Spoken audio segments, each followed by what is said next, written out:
Event-event ini diadakan oleh para streamer dan disiarkan secara langsung di live stream event mereka.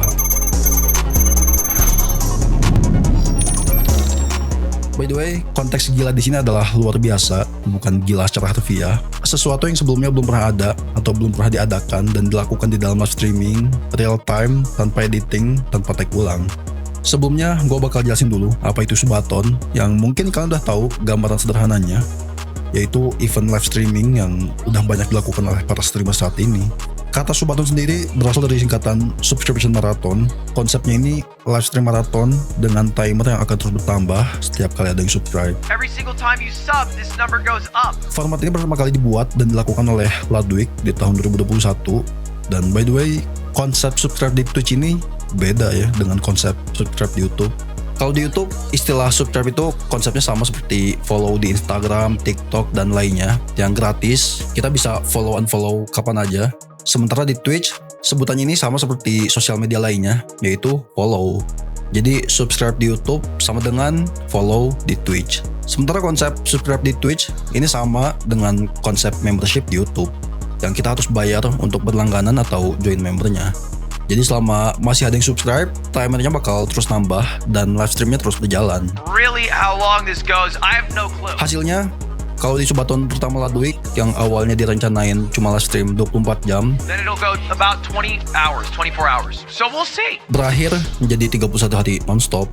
Sampai Ludwig menjadi most subscribed streamer on Twitch pada saat itu dengan 282.000 subscriber aktif. Setelah Ludwig ngelakuin Subathon itu, formatnya kemudian diikuti dan diadopsi oleh berbagai streamer, tapi dengan cara dan treatment yang berbeda-beda. Ada yang cuma sekedar bikin event marathon stream, di mana waktu live streamnya udah ditentukan dari awal, sehingga subscription gak berpengaruh atau menambah waktu eventnya. Subscription hanya jadi milestone atau target yang ingin dicapai selama event berjalan. Contohnya, Mafiathon yang dibuat Kaizenat, itu udah ditentukan dari awal, hanya berjalan selama sebulan. Selain itu, Phase Subathon yang diadakan Phase Clan juga punya konsep yang cukup unik karena Phase Clan sendiri terdiri dari beberapa streamer dan live stream eventnya dilakukan di channel masing-masing anggota secara bersamaan. Jadi walaupun satu event, penonton punya POV berbeda dari tiap streamer yang ada.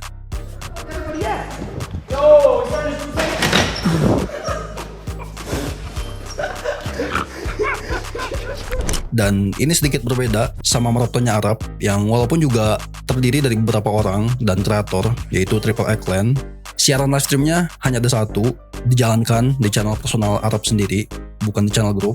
Kurang lebih agak mirip Mafiathon yang dijalankan di channel Kaizenat, tapi live streamnya diisi oleh orang-orang atau circle AMP, Clover Boys, dan lingkungan pertemanan Kai.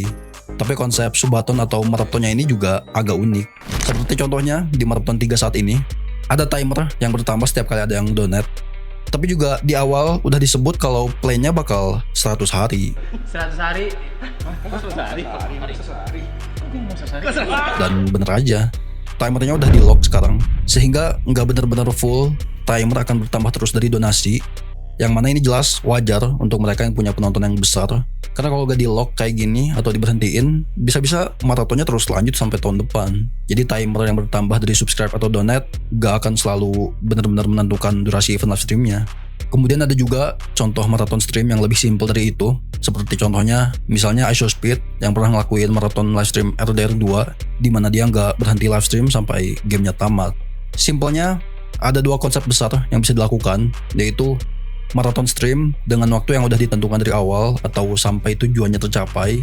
Kedua, Subathon di mana durasinya ditentukan langsung oleh jumlah subscription atau donasi yang masuk. Di sini gue bakal nunjukin event tergila atau yang cukup besar yang pernah dilakukan dalam event live streaming ini. Langsung aja ke yang pertama, WWE di Phase Subathon 2. Pada Oktober 2025, Phase Clan di tengah Phase Subathon 2 mereka, ada satu segmen di mana mereka bikin pertandingan WWE di halaman belakang rumah Subathonnya. Mereka buat setup ring atau stage yang proper, propertinya juga lengkap atau di luar ekspektasi, dan mereka Phase Boys ini melakukannya dengan maksimal, all out, nggak setengah-setengah, walaupun tujuannya hanya lucu-lucuan untuk entertainment. Dan dari yang gue lihat, ini mungkin pertama kalinya ada streamer yang ngadain parodi event WWE selevel ini sebagai segmen di dalam event Subathon, bukan event terpisah.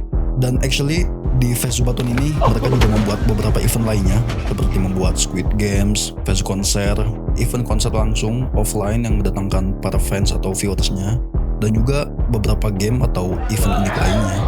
Kemudian live skydiving yang pertama kali dilakukan oleh Kai Cenat di Mafiathon 3-nya pada September 2025. Sebelum Mafiathon 3 dimulai, Kai bikin satu milestone atau tantangan. Kalau dia berhasil hit record subscriber di Twitch, dia bakal skydiving on stream.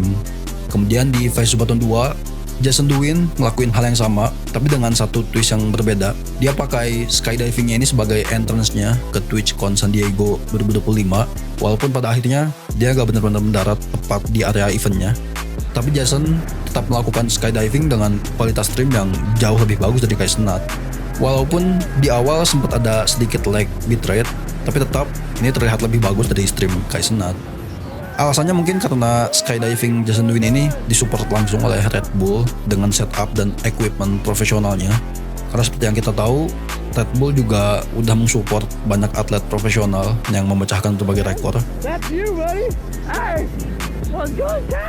Dua versi skydiving yang berbeda, tapi dua-duanya baru pertama kali ada di dunia live streaming di tahun 2025. Kemudian di Mafiathon 3, ketika LeBron James potong rambut Kai Cenat, pertama-tama untuk seorang streamer bisa ngundang LeBron James ke live streamnya aja itu udah gila. Karena jelas gak mudah, gak semua orang atau bahkan media bisa ngundang LeBron James ke acaranya. Jadi dengan kehadiran LeBron James ke live stream Kai Cenat di Mafiathon 3 sebagai guest aja itu udah luar biasa sebenarnya. Tapi yang membuatnya lebih ikonik lagi adalah dari awal Kai juga udah buat perjanjian atau milestone. Kalau dia berhasil mencapai 1 juta subscribers di Twitch, dia bakal motong rambutnya. Tapi yang bikin konteks potong rambutnya ini lebih berat dari yang kita dengar atau kita lihat, ya Kai udah numbuhin dan menjaga dreads-nya ini sejak umur 14 tahun. Jadi udah sekitar 10 tahun lamanya. Dan momen pemotongan rambutnya itu dilakukan oleh LeBron James secara live di Mafiathon 3. Kalau ada yang nggak tahu siapa LeBron James, ya silahkan bisa tinggal googling aja sendiri. Kemudian yang keempat, masih dari Mafiathon, Kai Cenat ngebangun stage Ninja Warrior di backyard mansion tempat Mafiathon 3 berlangsung. Ini mirip sama WWE di Vaisubaton, walaupun beda eksekusinya, tapi tetap membangun atau membuat setup stage Ninja Warrior ataupun WWE butuh modal dan tempat yang cukup besar.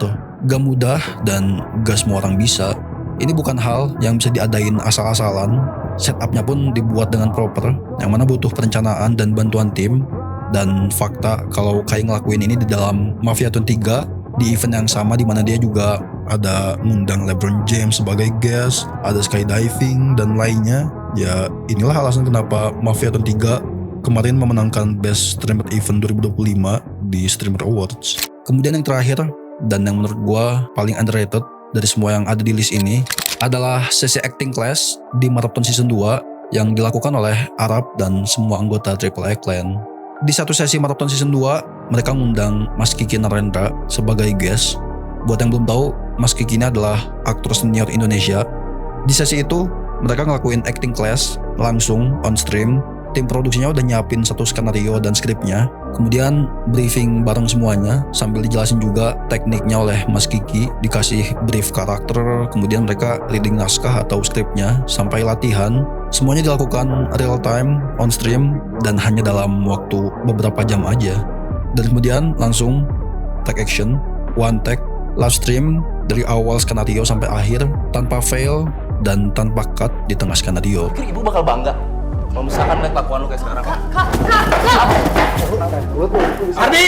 Dan dari segi produksinya, ini yang menurut gue cukup luar biasa dan operatornya harus diapresiasi karena mereka bisa switch angle kamera di beberapa scene secara langsung on stream.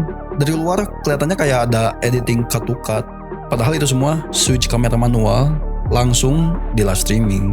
Sampai sekarang gue belum nemuin live streaming lain yang ngadain sesi acting seperti ini. Karena kalau dipikir acting satu skenario perfect dengan beberapa orang, brief dan latihan di satu waktu aja bukan hal yang gampang, bahkan dengan persiapan panjang di luar live streaming sekalipun. Ditambah lagi produksinya yang bisa switch angle secara live, itu yang bikin hasilnya bisa sebagus ini. Dan ini baru pertama kali di dunia live streaming, dan kemungkinan sampai sekarang masih jadi satu-satunya. Oke, itu dia WWE, live skydiving, LeBron jadi barber, Ninja Warrior di backyard, acting class, one take di live streaming. Dari semua ini yang gue lihat, format subathon dan marathon live stream udah jauh melampaui soal berapa lama mereka bisa bertahan live. Para streamer ini udah tahu kalau durasi itu hanya vehicle, yang penting adalah apa yang terjadi di dalamnya. Dan kalau semua ini udah pernah dilakukan, gue penasaran apa yang bakal muncul ke depannya, karena ternyata batasan dari format ini jauh lebih luas dari yang kita kira. Bukan sekedar live stream depan desktop aja atau live show seperti yang udah pernah ada di TV-TV. Coba kasih tahu event stream tergila apa yang mungkin belum gue tahu dan bisa jadi bakal gue bahas selanjutnya.